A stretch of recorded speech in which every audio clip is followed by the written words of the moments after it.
বিএনপির প্রাথমিক প্রার্থী তালিকা ঘোষণা করার পরে দেশের নানান স্থানে আনন্দ মিছিল করেছে প্রার্থীদের সমর্থকেরা। পঞ্চগড় 1 থেকে কক্সবাজার 4 পর্যন্ত সর্বত্র উচ্ছ্বাস আর উৎসবমুখর পরিবেশ।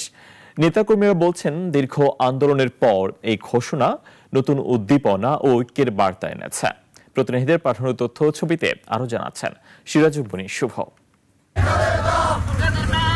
বিএনপি চেয়ারপারসন বেগম খালেদা জিয়াকে ফেনী 1 আসনে ধানের শীষ প্রতীকে মনোনয়ন দেওয়ার খবরে উল্লাসে মেতে উঠেছে তার পৈতৃক বাড়ি ফুলগাজী। সন্ধ্যা নামতেই আনন্দপুর ইউনিয়নের কালীরহাট বাজারে বয়ে যায় আনন্দ মিছিল, মিষ্টি বিতরণ, মোটরসাইকেল র্যালি আর উচ্ছ্বাসে ভরে ওঠে পুরো শহর।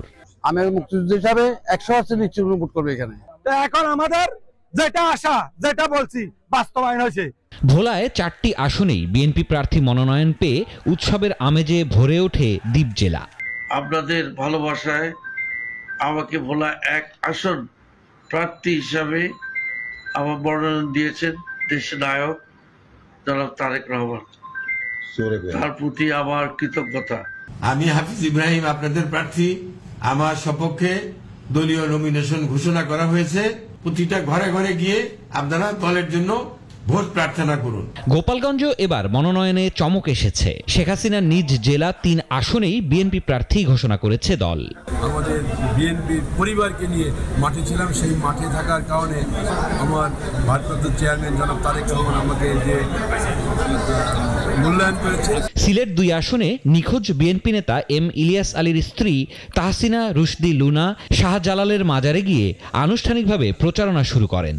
সম্মানিত মহাসচিব ঘোষণা করেছেন 237 আসনে মনোনয়ন। সেই মনোনয়নের মধ্যে আমি সিলেট 2 আসন একটি। তো সর্বপ্রথম আমি মহান আল্লাহর দরবারে শুকরিয়া জ্ঞাপন করছি। রংপুর 3 আসনে মহানগর বিএনপির আহ্বায়ক শামসুজ্জামান সামু গণসংযোগ শুরু করেছেন তারেক রহমানের ঘোষিত রাষ্ট্র কাঠামো সংস্কারের 31 দফা প্রচারে। আমি রংপুরকে কিভাবে উন্নয়ন করতে হয়, রংপুরের মানুষকে সাথে নিয়ে সেই কাজটা করতে চাই এবং আমি বিশ্বাস করি যে আগামীতে বাংলাদেশ জাতীয়তাবাদী দল বিজয়ী হবে। পটুয়াখালীতে দলীয় মনোনয়ন পেয়ে সাংবাদিকদের সঙ্গে মতবিনিময় করেছেন সাবেক মন্ত্রী অবসরপ্রাপ্ত air vice marshal Altaf Hossain Chowdhury. রাজনৈতিক ঐক্যের তাগিদ দেন তিনি।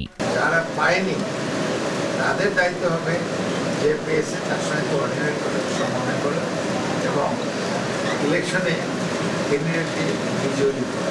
দেশের প্রায় প্রতিটি সংসদীয় আসনে বিএনপির মনোনয়ন ঘোষণায় যে উদ্দীপনা, তা শুধু নির্বাচনী উত্তাপই নয়, দীর্ঘদিন পর রাজনীতির মাঠে এক নতুন প্রাণ চাঞ্চল্যেরও প্রতিফলন।